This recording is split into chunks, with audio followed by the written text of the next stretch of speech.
Welcome to the channel students. तो आज हम इस वीडियो में एक्सप्लेन करने वाले हैं सॉलिड स्टेट्स का कंप्लीट चैप्टर, जो कि आपके इस साल के बोर्ड एग्ज़ाम्स के सिलेबस के अकॉर्डिंग सभी टॉपिक्स, सभी इम्पोर्टेंट न्यूमेरिकल्स एंड सभी इम्पोर्टेंट प्रॉब्लम्स इसमें एक्सप्लेन हो जाएंगी। तो आपको प्लीज़ इस वीडियो को पूरा एंड तक ज़रूर देखना है। सभी टॉपिक्स आपके इस चैप्टर में से इस वीडियो में ही कंप्लीट हो जाएंगे, only in the one video. तो इस वीडियो में तो यहाँ पर हमारे पास सबसे पहला होगा topic solids and their types, classification of the crystalline solids, unit cells and their types, इनके बारे में सब कुछ बताएंगे।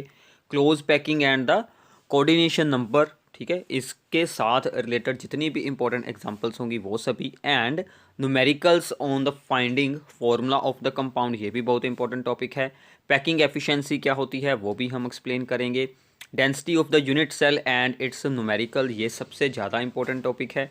इसके बाद आ जाएंगी इम्परफेक्शंस इन द सॉलिड्स, ठीक है, जितनी भी टाइप्स हो सकती हैं इम्परफेक्शंस की, डिफेक्ट्स होते हैं, Schottky defect, Frenkel defect, metal excess defect, metal deficiency defect, impurity defect, ये सभी कुछ इसमें एक्सप्लेन करेंगे और साथ में कुछ इंपॉर्टेंट प्रॉब्लम्स भी मैं आपको बताऊंगा, ठीक है। तो ये सभी कुछ आपका इस वीडियो में कंप्लीट होने वाला है। तो इस वीडियो को अब हम स्टार्ट करते हैं। तो सबसे पहले है हमारे पास सॉलिड, जो किसी भी मैटर की सॉलिड स्टेट होती है। सॉलिड स्टेट में क्या होता है कि डेफिनेट मास एंड वॉल्यूम होती है। सॉलिड्स में जो कंस्टिट्यूएंट पार्टिकल्स का अरेंजमेंट होता है वो कुछ ऐसे होता है कि वो अपनी पोजीशंस पर रहते हैं फिक्स, बस वो वहाँ पर ऑस्किलेट हो सकते हैं। जो भी सभी पार्टिकल्स होते हैं वो अपनी पोजीशंस पर फिक्स रहते हैं बट ऑस्किलेट हो सकते हैं, और इनमें स्ट्रॉन्ग इंटरमोलिक्यूलर फोर्सेस रहती हैं। ये सभी इनकम्प्रेसिबल होते हैं, रिजिड होते हैं, जो सॉलिड्स होते हैं। तो ये कुछ सॉलिड्स की प्रॉपर्टीज़ के बारे में हो गया, ये सब आपको याद रखनी है, ठीक है। अब देखिए सॉलिड्स बेसिकली टू टाइप्स के होते हैं, amorphous solids and the crystalline solids, ठीक है।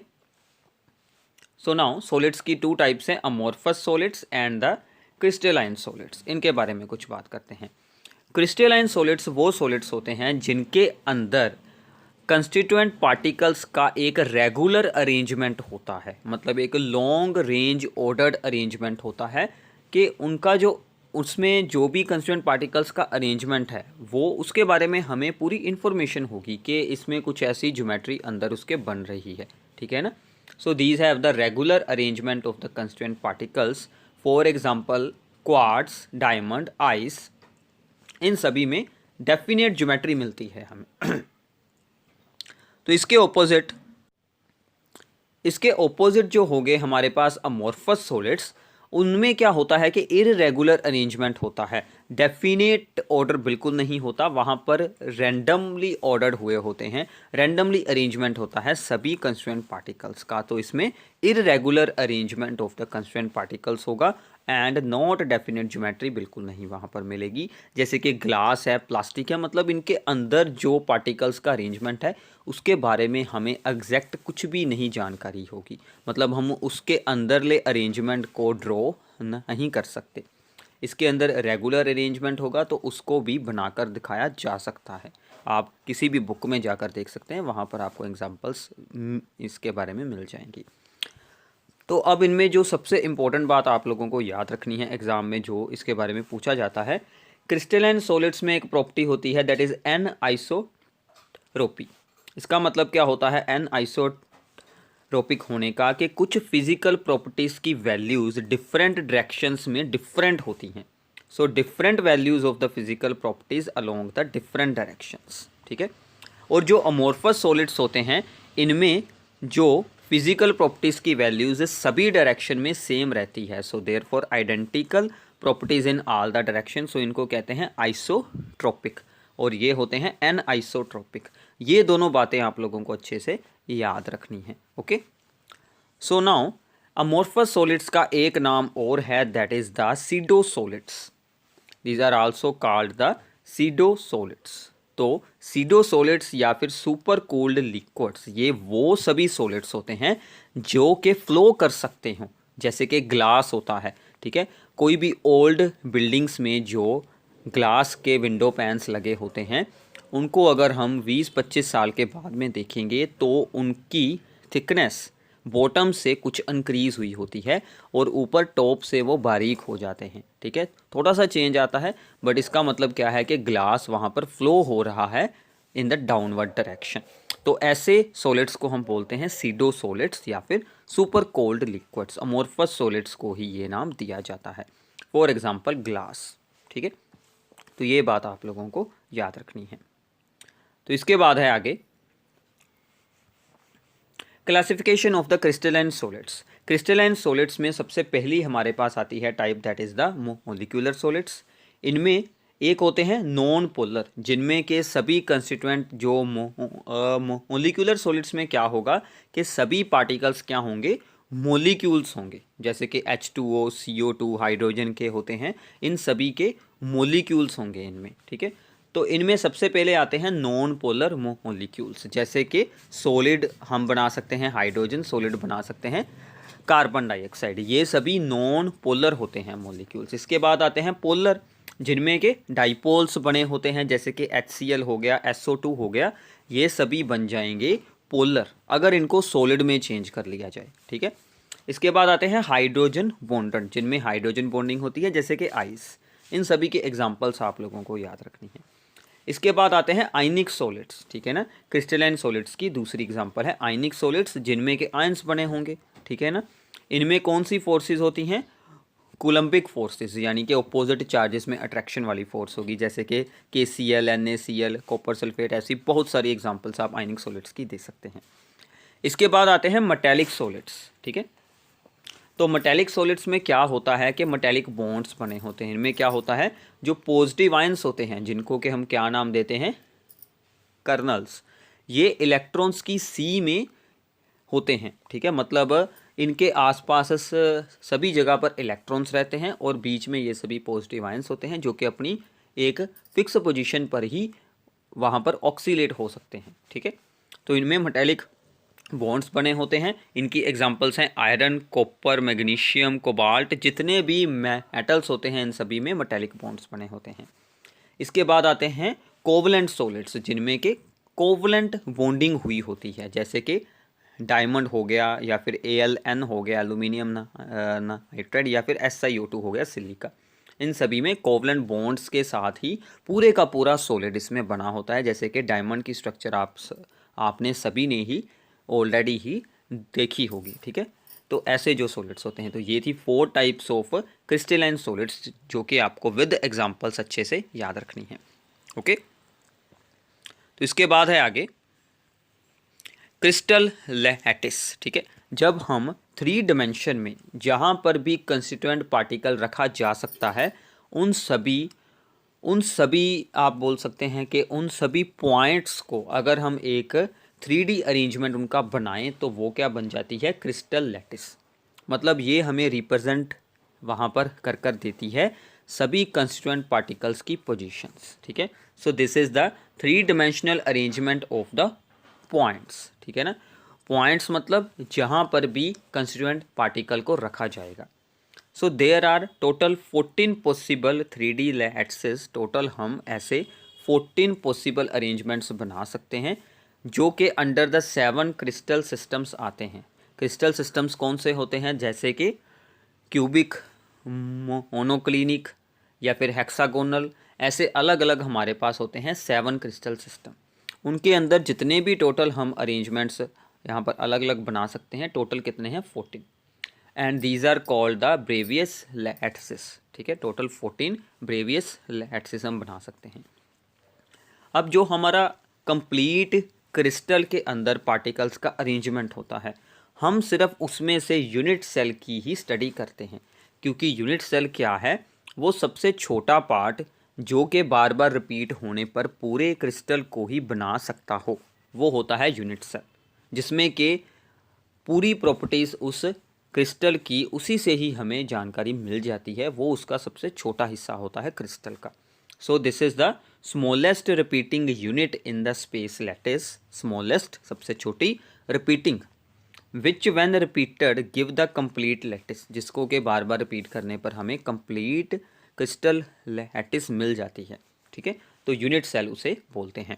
यूनिट सेल की डिफरेंट कुछ इंपॉर्टेंट हम यहाँ पर स्ट्रक्चर्स के बारे में बात करते हैं। 2 इम्पोर्टेंट क्रिस्टल सिस्टम, जिसमें कि सबसे पहला है क्यूबिक।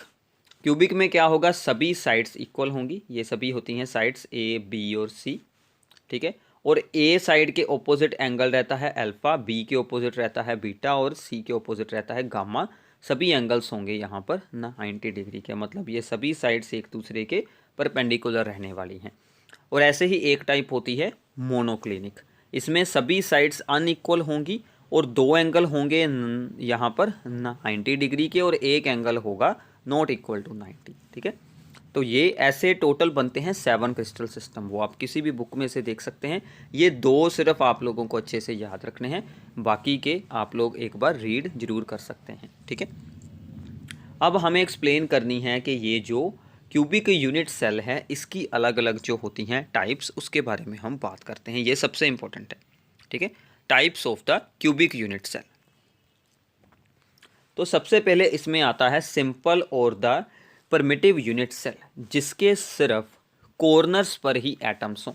यहाँ पर 8 होंगे एक यूनिट सेल में कॉर्नर, 4 ऊपर हैं 4 हैं नीचे, टोटल 8 हो गए यहाँ पर कॉर्नर, सभी पर एक एक एटम पड़ा है। अब आपको यहाँ पर ध्यान रखना है कि ये जो एक कॉर्नर का एटम होता है ये टोटल 8 ऐसे यूनिट सेल्स में शेयर हुआ होता है, क्योंकि ऐसा ही एक यूनिट सेल हम यहाँ पर भी बना सकते हैं, ठीक है। उसके साथ ये वाले शेयर होंगे, ऐसे ही 2 ऊपर और 2 यहाँ पर आ सकते हैं पीछे, मतलब 4 एक प्लेन में 4 उसके ऊपर हैं। सो टोटल 8 यूनिट सेल्स के साथ एक कॉर्नर वाला एटम शेयर होता है, मतलब एक यूनिट सेल के अंदर उसका सिर्फ आता है 1/8 पार्ट। सो अगर हम इन सभी को जोड़ दें, टोटल 8 हैं और एक का हिस्सा कितना आएगा, only 1/8। So 8 into 1/8, so we get the answer 1।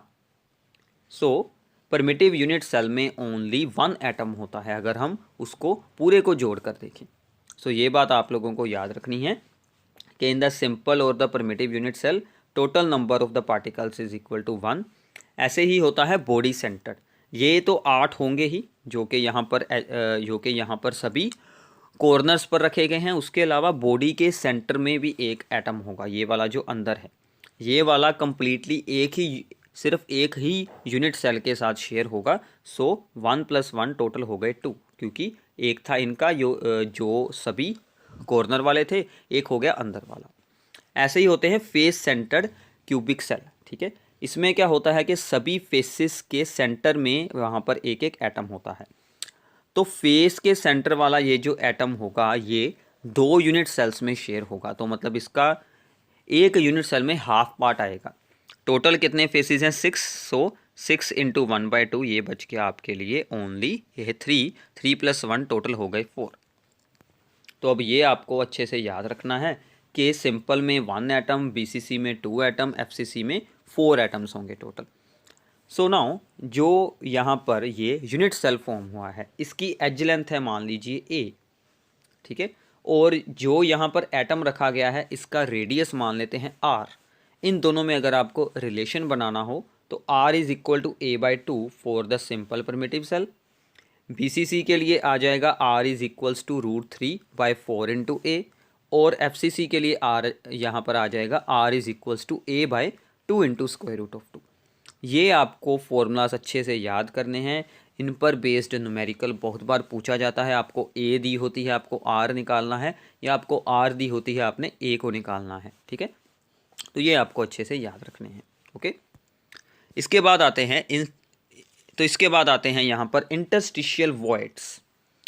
Voids क्या होते हैं कि जब ये सभी एटम्स वहाँ पर अरेंज किए जाते हैं, उनके अंदर जो एम्प्टी स्पेस बच जाती है, वेकेंट स्पेस बच जाती है, उनको बोलते हैं वॉइड्स, क्योंकि अंदर बची है तो इंटरस्टिशियल वॉइड्स। ये बेसिकली 2 टाइप्स के हैं। सबसे पहला है tetrahedral void. Tetrahedral void form होता है अमंग द 4 स्फीयर्स। 4 स्फीयर्स को जब हमने टेट्राहेड्रल अरेंजमेंट में रखा हो, यानी कि ऐसे, ठीक है। ये 4 स्फीयर्स हैं, एक इनके ऊपर रख दिया, 3 ऐसे रखकर एक इनके ऊपर रखा है ऐसे यहाँ पर। इन चारों के बीच जो एम्प्टी स्पेस होती है उसे हम बोलते हैं टेट्राहेड्रल वॉइड, ठीक है। ऐसे ही होता है ऑक्टाहेड्रल वॉइड। ऑक्टाहेड्रल में क्या है कि अगर हमने 6 स्फीयर्स को रखा है in the on the vertices of the a octahedron. Octahedron कैसे होता है कि 3 स्फीयर ऐसे रखे थे, इसके ऊपर हमने 3 स्फीयर ऐसे रख दिए, ठीक है। तो ऐसे बनता है, इनके बीच ये जो एम्प्टी स्पेस है इसको हम बोल देते हैं यहाँ पर ये ऑक्टाहेड्रल वॉइड, ठीक है। इन सभी के बीच ये जो स्पेस बचेगी तो इसको बोलते हैं ऑक्टाहेड्रल वॉइड, ठीक है। अब ये बात आप लोगों को याद रखना है कि अगर किसी यूनिट सेल में या फिर किसी भी क्लोज पैकिंग में टोटल n वहाँ पर एटम्स या फिर स्फीयर्स हम इनको बोल सकते हैं, तो for n spheres there are 2n tetrahedral voids, मतलब कि जितने एटम्स होंगे, जितने स्फीयर्स होंगे उससे 2 टाइम्स टेट्राहेड्रल वॉइड्स होंगे और उतने ही ऑक्टाहेड्रल वॉइड्स होंगे इज इक्वल टू n। जितने एटम उतने ऑक्टाहेड्रल वॉइड और उससे 2 टाइम्स होंगे वहाँ पर टेट्राहेड्रल वॉइड्स। तो ये फॉर्मूला हमारा बहुत ही यूज़ होता है, ये आप लोगों को याद रखना है, ठीक है। तो इसके बाद आता है coordination number and the close packing. Close packing तो यही है कि जब हम सभी स्फीयर्स को अरेंज करते हैं तो उनमें कौन कौन से वॉइड्स बच जाते हैं। अब यहाँ पर 2 इंपॉर्टेंट स्ट्रक्चर्स हमारे पास बनती हैं, HCP एंड द CCP और FCC। इसके बारे में बात करते हैं। अगर हम जब सभी एटम्स को अरेंज कर रहे हैं, अगर ए बी जैसा अरेंजमेंट है, मतलब कि third layer is same as the first layer, ठीक है। जो हमने सबसे पहले एक रखी थी लेयर, उसके बाद दूसरी रखी, उसके बाद जो थर्ड लेयर है वो भी same to same as the first layer है, तो कौन सा अरेंजमेंट बनता है, HCP बनता है। इसमें क्या होता है कि सेकेंड लेयर के टेट्राहेड्रल वॉइड्स पर ही थर्ड लेयर के स्फीयर्स को रखा जाता है, तो वो सेम बन जाती हैं। इसकी एग्जांपल है मैग्नीशियम एंड जिंक। अगर हम थर्ड को डिफरेंट रखें, मतलब कि सेकंड लेयर के ऑक्टाहेड्रल वॉइड्स को के ऊपर ही हम वहाँ पर स्फीयर्स को रखें, तो वो बन जाएगी ABC टाइप। मतलब अब क्या होगा कि फोर्थ लेयर सेम होगी एज द फर्स्ट लेयर, तो हमारे पास बनता है CCP, यानी कि क्यूबिक क्लोज पैकिंग, या फिर इसे हम बोल देते हैं FCC, face centred cubic unit जो होती हैं, क्यूबिक ये अरेंजमेंट, ये दोनों सेम होते हैं। क्यूबिक क्लोज पैकिंग या फिर फेस सेंटर्ड क्यूबिक अरेंजमेंट, ये दोनों सेम होते हैं, FCC और CCP। इन दोनों में ही कोऑर्डिनेशन नंबर, मतलब कि एक स्फीयर के साथ कितने स्फीयर्स उसके साथ हैं जो वो वहाँ पर टच हो रहे हैं, वो होता है 12 दोनों में ही। मतलब HCP में भी और CCP में भी, दोनों में ही एक स्फीयर के साथ टोटल 12 स्फीयर्स जो हैं वो उनके साथ छू रहे होंगे, ठीक है। और दोनों में ही 74% स्पेस ऑक्यूपाई हो जाती है। ये हमारे पास मोस्ट एफिशिएंट क्लोज पैकिंग्स हैं जितनी हमें इस साल के सिलेबस में है। उन दोनों में से इन दोनों में ही 74% स्पेस ऑक्यूपाई रहती है, बाकी की 26% वहाँ पर एम्प्टी रहती है, ठीक है। तो इसके बाद इसकी कुछ एग्जांपल्स हैं जिसमें कि आप लोगों को कोऑर्डिनेशन नंबर्स को याद रखना है। जैसे कि यहाँ पर NaCl टाइप है स्ट्रक्चर। इसमें क्या होता है कि Cl आयंस का अरेंजमेंट होता है CCP, यानी कि उसने FCC अरेंजमेंट बनाया होता है। FCC हमने ऑलरेडी रीड किया है कि सभी कॉर्नर पर और सभी फेस के सेंटर्स पर। और जो सोडियम आयंस है उसने सभी ऑक्टाहेड्रल साइट्स को वहाँ पर यूज़ किया होता है, ठीक है। तो जितने स्फीयर्स होते हैं उतनी ही ऑक्टाहेड्रल साइट्स होती हैं, तो दोनों का सेम अमाउंट होगा, तो इसलिए बन जाता है फॉर्मूला यहाँ पर NaCl। तो दोनों का ही कोऑर्डिनेशन नंबर रहेगा 66, क्योंकि ऑक्टाहेड्रल साइट है तो इसके आसपास 6 स्फीयर होंगे, तो टोटल इन दोनों का कोऑर्डिनेशन नंबर 66 होगा। ऐसे ही आती है ZnS, यानी कि जिंक सल्फाइड टाइप। इसमें होते हैं सल्फाइड आयंस और zinc 2 positive ions.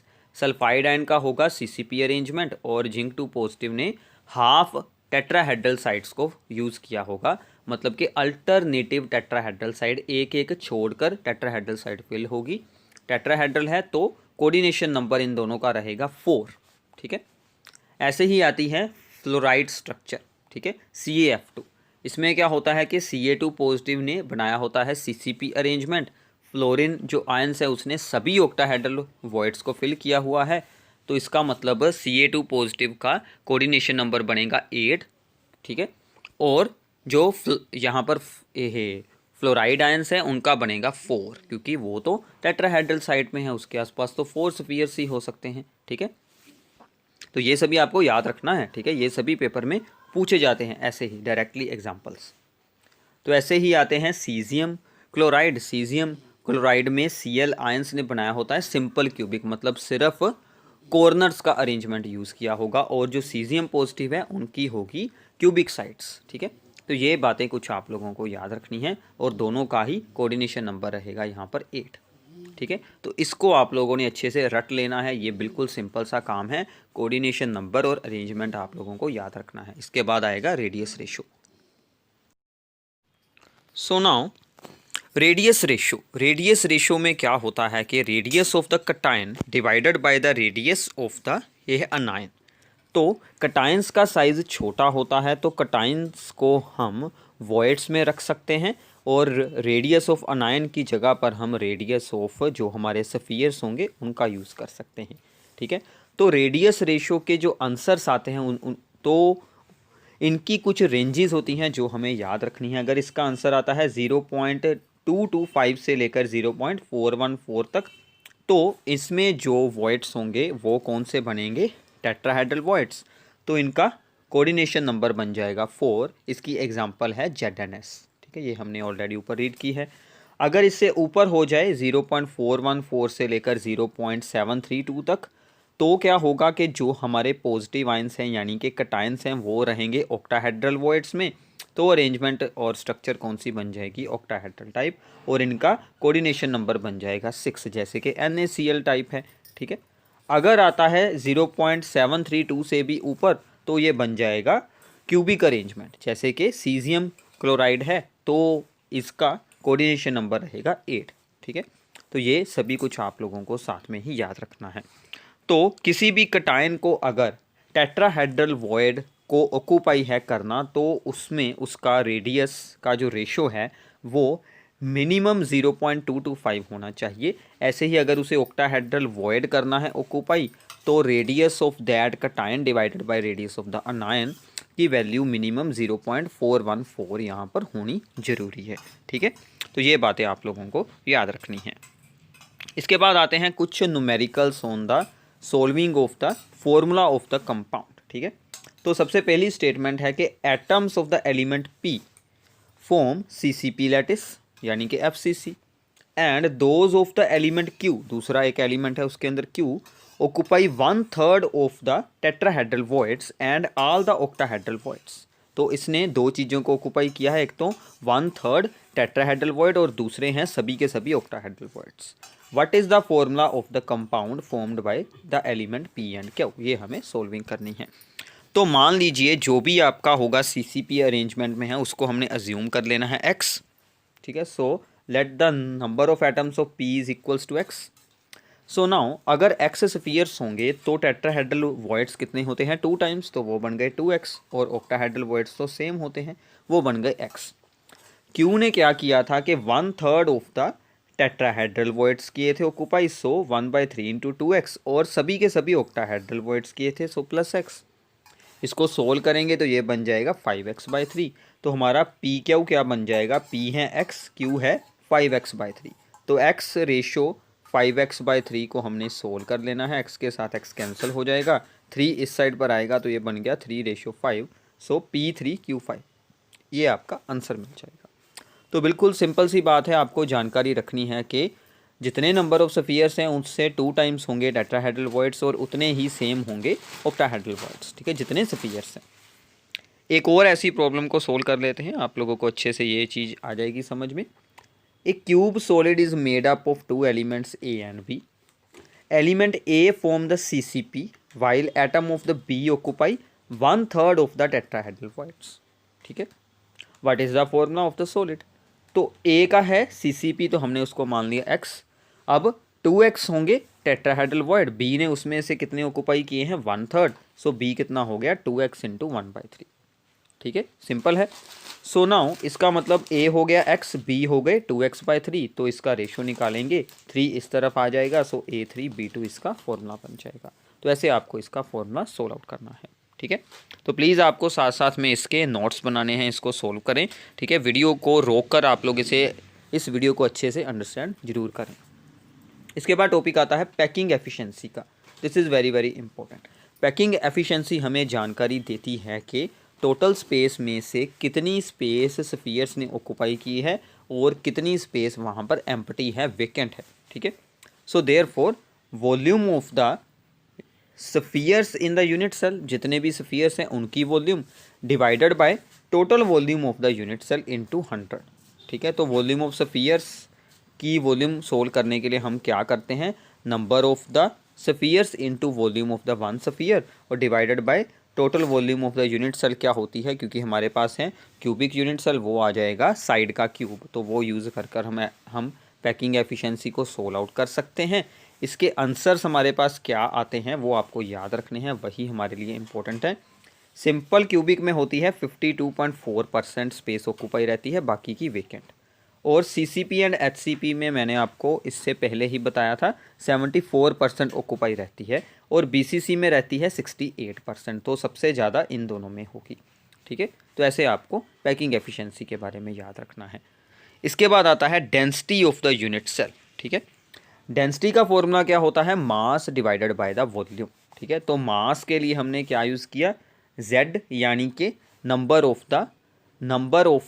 The spheres in one unit cell, जितने टोटल होंगे सभी के पार्ट्स को ऐड कर कर नंबर ऑफ एटम्स। ठीक है, and into mass of that atom, उसका जो एटॉमिक मास होगा दैट वन, डिवाइडेड बाय ए का क्यूब। ए क्या होती है, एज लेंथ, जो हमारा यूनिट सेल होगा उसका जो भी एज होगा उसका क्यूब कर देंगे। ये हम ओनली क्यूबिक यूनिट सेल के लिए अप्लाई कर रहे हैं, into Avogadro's number N naught. ठीक है, क्योंकि m ओवर एन नोट हमें क्या बताता है, mass of the one atom, और इनटू कर देंगे z, सो आ जाएगा total mass divided by volume क्या है, a क्यूब।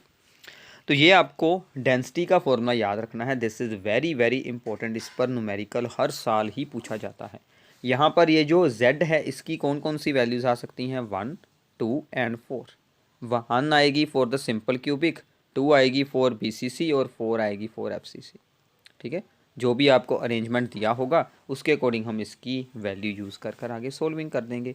तो इस पर बेस्ड कुछ न्यूमेरिकल्स को एक्सप्लेन करते हैं। ठीक है,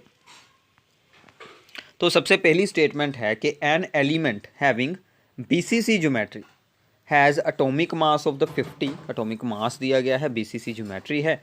calculate the density of the unit cell if its edge length is 290 picometre. तो ध्यान रखिएगा यूनिट्स में ही आपसे मिस्टेक होगी, 290 पिकोमीटर।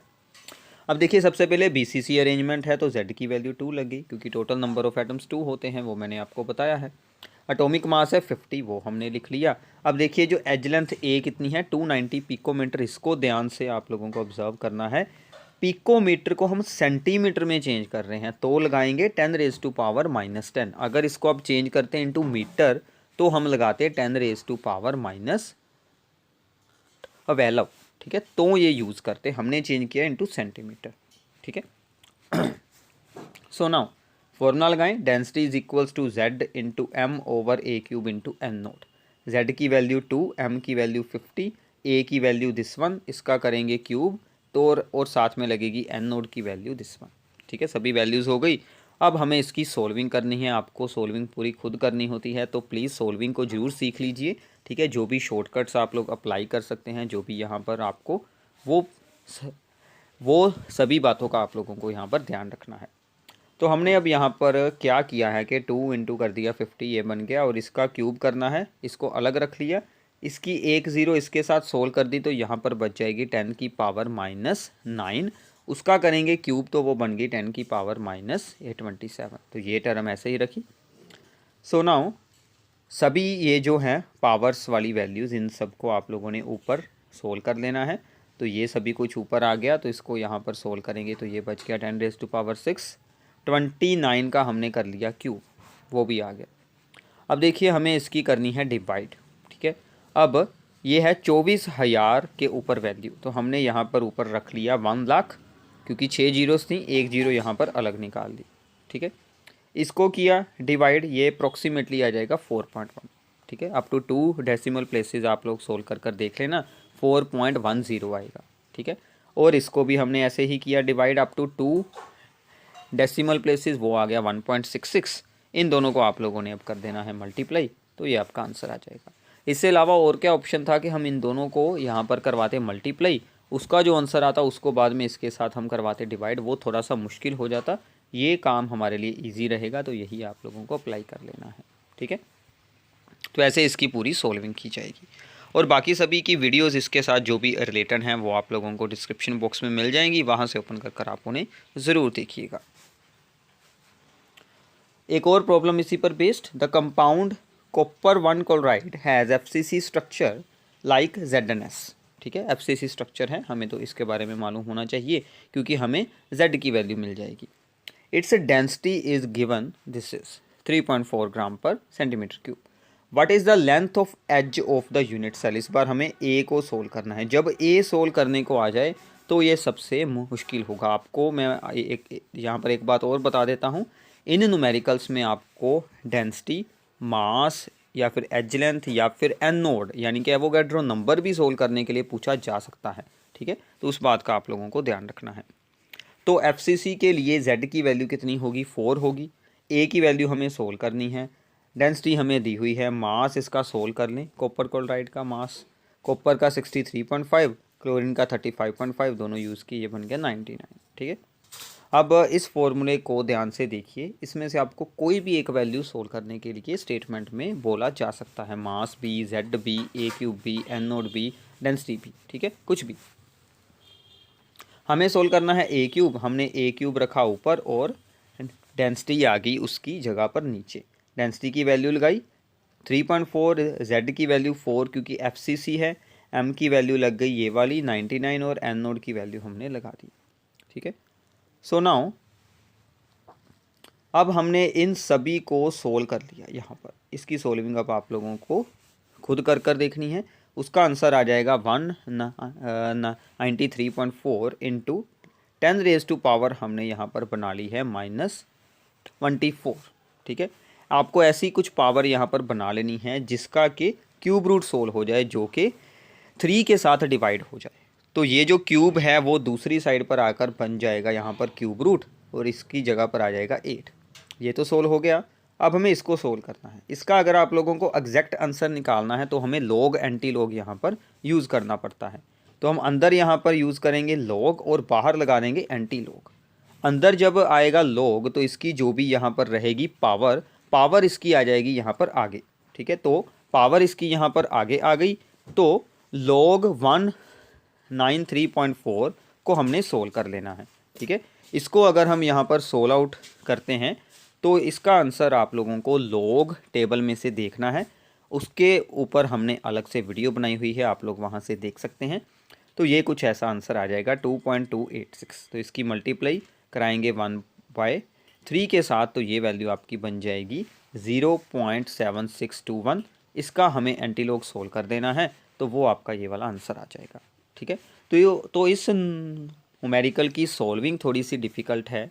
अगर आपको ये पेपर में आता है तो आपको 2 ऑप्शन मिलेंगे, या तो वहाँ पर आपको लॉग की वैल्यूज़ बताई होंगी या फिर आपको लॉग टेबल दिया जाएगा, उसके साथ आप इसे सोल्व कर सकते हैं, ठीक है। वो आपको एग्जामिनेशन में जाकर ही वहाँ पर देखने को मिलेगा। नॉर्मली क्या होता है कि ये जो न्यूमेरिकल्स होते हैं इसमें आपको अगर क्यूब रूट ना सोल्व करना हो तो वो आपको ऐसे भी पूछ सकते हैं कि फाइंड द वॉल्यूम।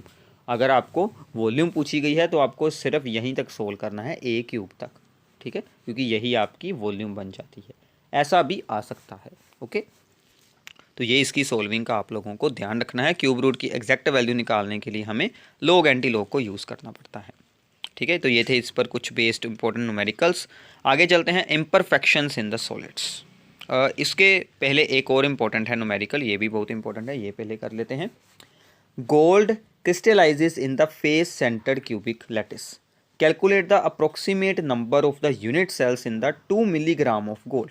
हमें 2 मिलीग्राम गोल्ड में कितने यूनिट सेल्स हैं इसको सोल्व करना है। तो हमें सिंपली क्या करना है कि गिवन मास है 2 मिलीग्राम, हमें डिवाइड में रख लेना है mass of the 1 unit cell. कौन सा यूनिट सेल है, FCC है। तो उसके लिए देखिए FCC में 4 एटम होते हैं, तो हमें 4 के साथ वहाँ पर एक जो भी गोल्ड एटम है उसके मास को मल्टीप्लाई करवा देंगे। तो इसे कैसे सोल्व करना है, mass of the 1 atom of gold that is its atomic mass divided by the Avogadro number. Mass of the one unit cell, इसको 4 के साथ मल्टीप्लाई की बिकॉज ये FCC है, ठीक है। So now number of the unit cell क्या रहेगा, given mass divided by mass of the one unit cell, this one. तो इन दोनों को हमें डिवाइड कर देना है। गिवन मास क्या था 2 मिलीग्राम, को चेंज कर लिया इनटू ग्राम्स और डिवाइड में ये पूरी टर्म रहेगी। इसकी आप लोगों को अब खुद सोल्विंग करनी है, उसके बाद आपको कुछ ऐसा आंसर मिल जाएगा, number of unit cell in the 2 milligram of the gold. इसके बाद हमारे स्टार्ट हो जाएंगे यहाँ पर इम्परफेक्शंस। सो नाउ अब है हमारे पास इसमें इम्परफेक्शंस इन द सॉलिड्स। तो इम्परफेक्शंस का मतलब क्या होता है कि सॉलिड जो है उसमें कुछ ना कुछ डिफेक्ट्स होंगे, ठीक है। वो कौन से डिफेक्ट हो सकते हैं, उसका मतलब क्या है कि उसके अरेंजमेंट में कोई ना कोई डिसऑर्डर होगा, ठीक है। तो ये हमारे पास बेसिकली 2 टाइप के हो सकते हैं। तो सबसे पहला है यहाँ पर इलेक्ट्रॉनिक इम्परफेक्शंस और दूसरे होते हैं यहाँ पर पॉइंट डिफेक्ट्स। ये हमारे लिए ज़्यादा इंपॉर्टेंट रहेंगे। इलेक्ट्रॉनिक इम्परफेक्शन का मतलब है कि कोई फ्री इलेक्ट्रॉन्स आ जाएंगे, जब वहाँ पर कोई फ्री इलेक्ट्रॉन होगा, जहाँ से इलेक्ट्रॉन फ्री होगा वहाँ पर एक होल बन जाएगा। तो हम यहाँ पर इलेक्ट्रॉन्स को डिनोट करते हैं बाय N और होल्स को बाय P। तो ये होती हैं इलेक्ट्रॉनिक इम्परफेक्शंस, ठीक है। तो फिर आते हैं पॉइंट डिफेक्ट्स।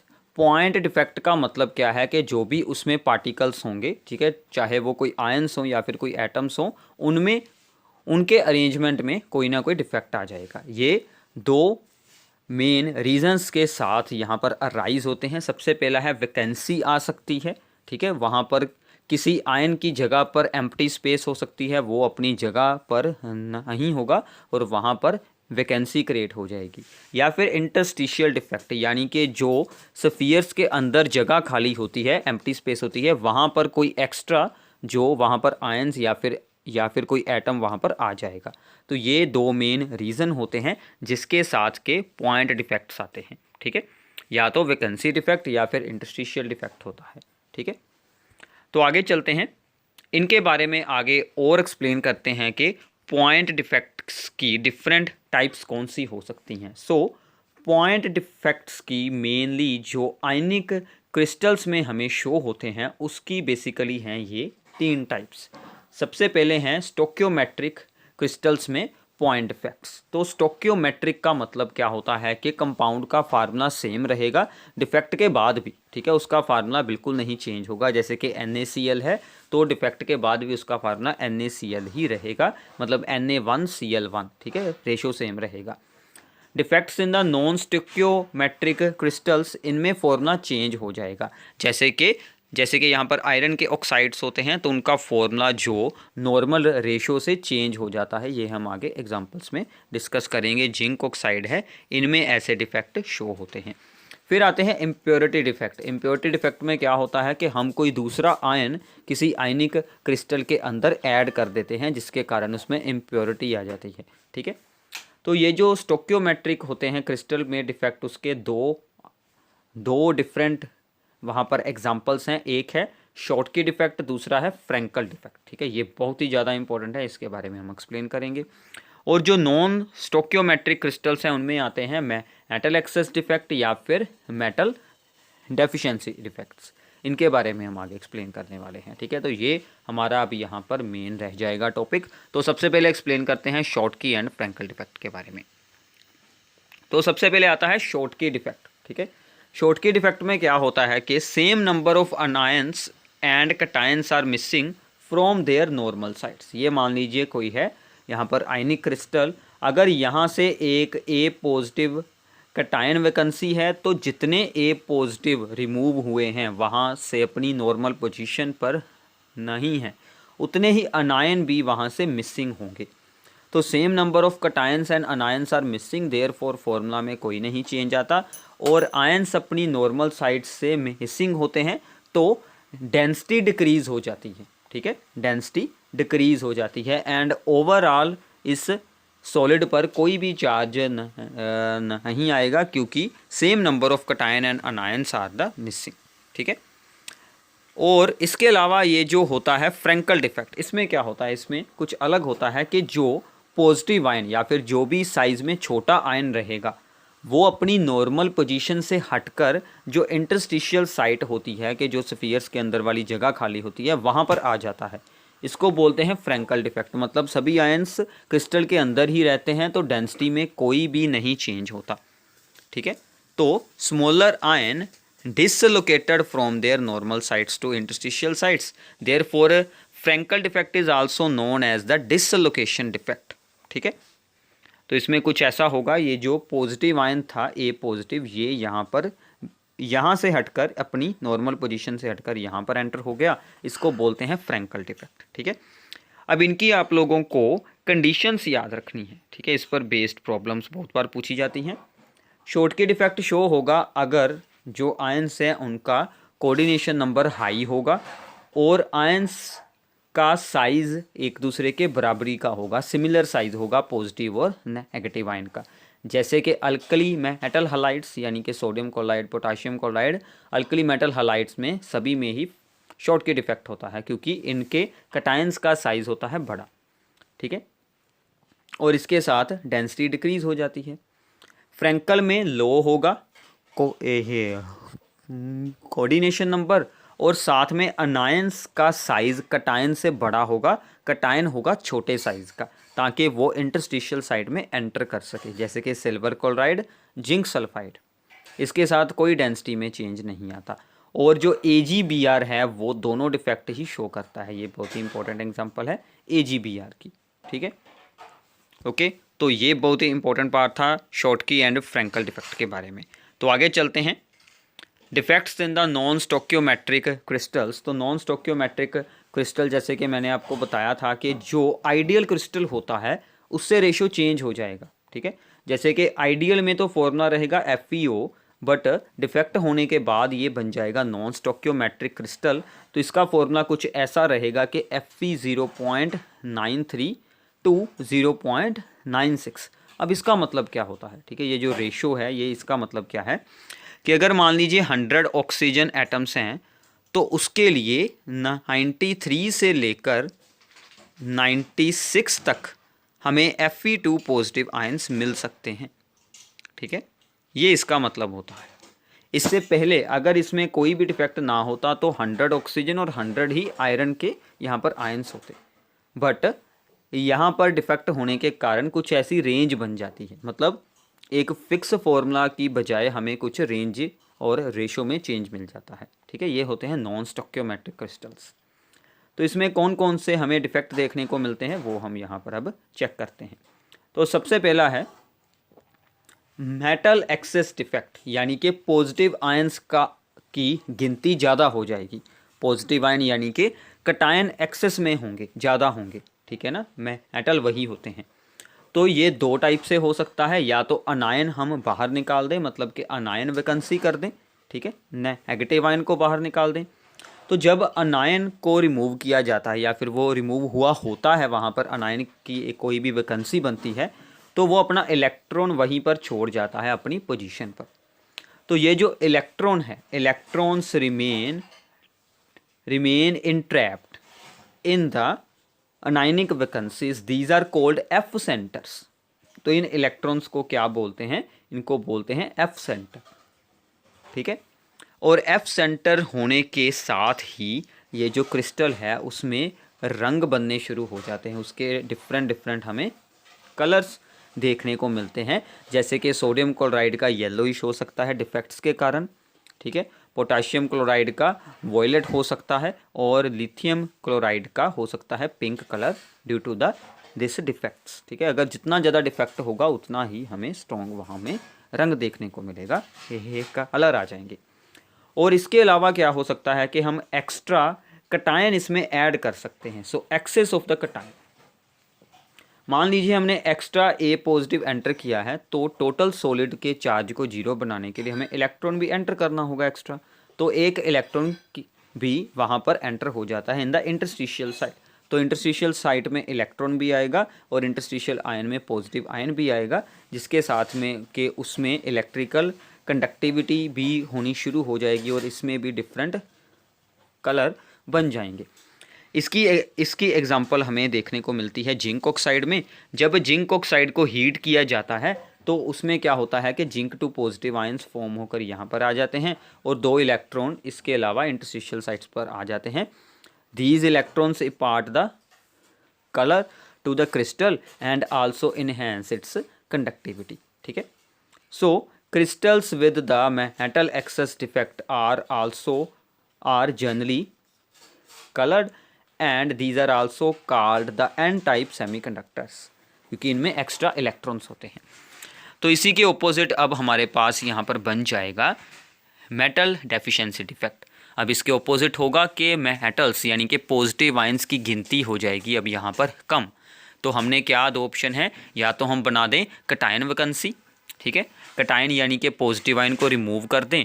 मान लीजिए यहाँ से ए पॉजिटिव हो गया रिमूव, अब उसकी जगह पर पॉजिटिव चार्ज बनाना पड़ेगा, तो किसी दूसरे ए पॉजिटिव आयन पर चार्ज बन जाता है 2 पॉजिटिव, अगर एक पॉजिटिव चार्ज यहाँ से रिमूव हुआ है तो। ठीक है, तो चार्ज तो टोटल हमें सेम करना है इसलिए। सो इसकी एग्जांपल होती है आयरन की ओर है एक आयरन पाइराइड FeS। इसमें अगर Fe2 पॉजिटिव आयन हो जाएगा मिस, तो 2 पॉजिटिव चार्ज हुआ है कम, तो 2 Fe2 पॉजिटिव Fe3 पॉजिटिव में चेंज हो जाते हैं। तो मतलब इस पूरे क्रिस्टल में हमें Fe2 positive and Fe3 positive दोनों ही आयंस देखने को मिलते हैं जो कि आपस में इलेक्ट्रॉन्स को एक्सचेंज करते रहते हैं। ठीक है, ये बहुत ही इंपॉर्टेंट फिनोमिना है। ये जो Fe2 पॉजिटिव और Fe3 पॉजिटिव इसमें आएंगे वो आपस में इलेक्ट्रॉन्स को एक्सचेंज करते रहते हैं, जिसके कारण के इसमें ये जो है ये FeS ये हमारे लिए गोल्ड की तरह ही चमकीला बन जाता है, इसलिए इसको फूल्स गोल्ड का भी नाम दिया जाता है आयरन पाइराइड्स को। ठीक है, तो ये बातें आप लोगों को याद रखनी है। इसके अलावा हम इसमें भी एक्स्ट्रा अनायन रख सकते हैं। तो जब कोई एक्स्ट्रा अनायन आएगा, तो मान लीजिए कोई B नेगेटिव यहाँ पर रखा गया है, तो भी A पर एक चार्ज इंक्रीज़ करना पड़ेगा ताकि चार्ज हमारे पास टोटल 0 बन जाए। तो ऐसे बनती है ये, इसमें आ सकती है मेटल डेफिशिएंसी डिफेक्ट। ठीक है, तो ये कुछ एग्जांपल्स थी। ठीक है, सो नाउ इनमें भी जिनमें सभी में मेटल डेफिशिएंसी डिफेक्ट होता है, तो क्या होता है कि इलेक्ट्रॉन्स का एक्सचेंज होता है और जो आयंस हैं वो A पॉजिटिव से A2 पॉजिटिव में चेंज होते रहते हैं। मान लीजिए यहाँ पर 2 पॉजिटिव है, फिर ये यहाँ पर आ जाएगा और यहाँ पर हो जाएगा 1 पॉजिटिव, यहाँ से यहाँ पर मूव करेगा, ऐसे ये मूव होता रहता है। तो मतलब यहाँ पर पॉजिटिव चार्ज मूव हो रहा है, इसीलिए इसको बोल देते हैं P टाइप सेमीकंडक्टर्स, क्योंकि पॉजिटिव चार्ज की मूवमेंट हो रही है।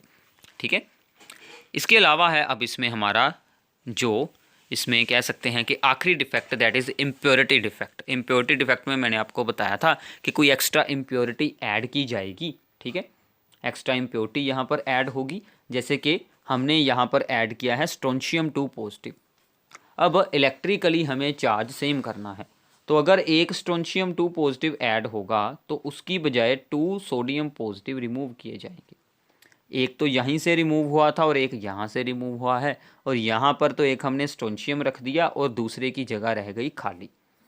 तो मतलब जितने स्ट्रोंशियम 2 पॉजिटिव आयंस एंटर करेंगे उतने ही वहाँ पर वैकेंसीज क्रिएट होती जाएंगी। तो ये ऐसे इम्प्योरिटी डिफेक्ट के कारण डेंसिटी भी डिक्रीज़ हो जाती है और उसमें इम्प्योरिटी भी एंटर हो जाती है। ठीक है, तो ऐसे हम किसी 1 पॉजिटिव आयंस वाले जो होंगे, मोनोवेलेंट आयन जो होंगे, आयंस होंगे, उसमें अगर हम कोई डाईवेलेंट इम्प्योरिटी डालते हैं तो उतनी ही वैकेंसीज वो क्रिएट करता जाएगा। ठीक है, तो इस पर बेस्ड कुछ प्रॉब्लम्स को हम एक्सप्लेन करते हैं। ओके, सो नाउ सबसे पहले एक बहुत ही इंपॉर्टेंट यहाँ पर बात है, ये आप लोगों को याद रखनी है कि कोऑर्डिनेशन नंबर होता है जो वो इंक्रीज करता है with increase in the pressure and decrease in the temperature.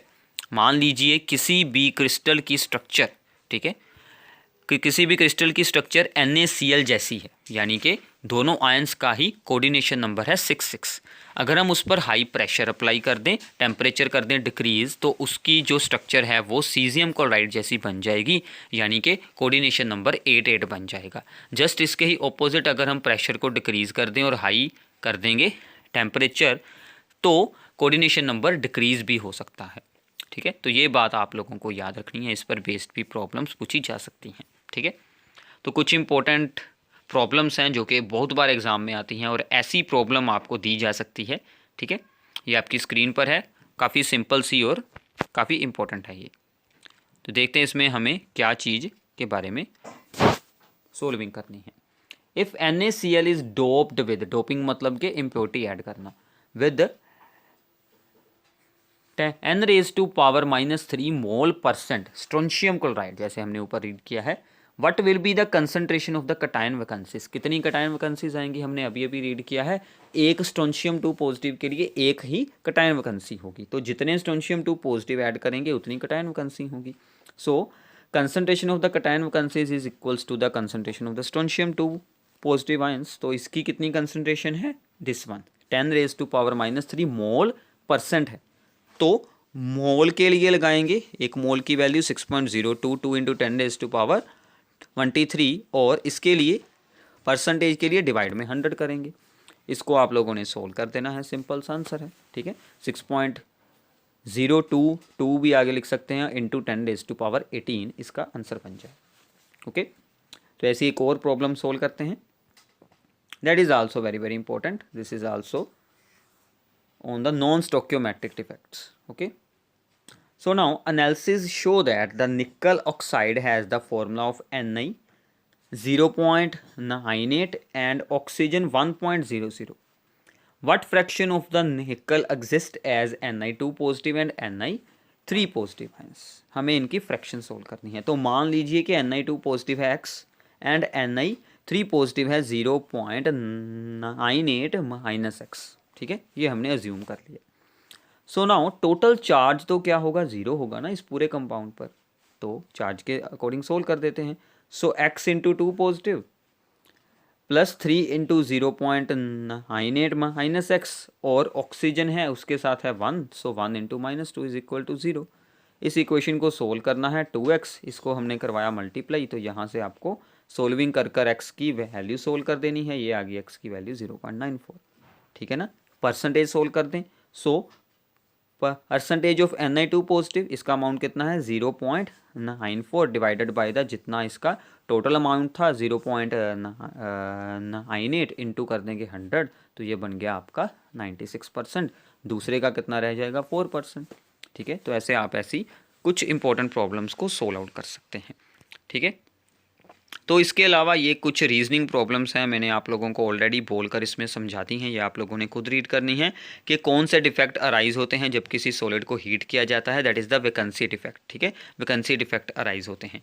तो स्टोक्योमेट्रिक डिफेक्ट इन सभी सॉल्ट्स में कौन कौन सा शो होता है, ये आप लोग खुद रीड कर सकते हैं, ठीक है। तो लिथियम क्लोराइड में जब एक्सेस लिथियम हो तो वो पिंक क्यों हो जाता है, क्योंकि उसमें F सेंटर बन जाते हैं, क्योंकि जो एक्सेस वहाँ पर लिथियम होते हैं वो अपने इलेक्ट्रॉन्स को वहाँ पर रिलीज़ कर देते हैं, होस कर देते हैं, जो कि अनायनिक वैकेंसी में एंटर हो जाते हैं और वहाँ पर F सेंटर बन जाते हैं।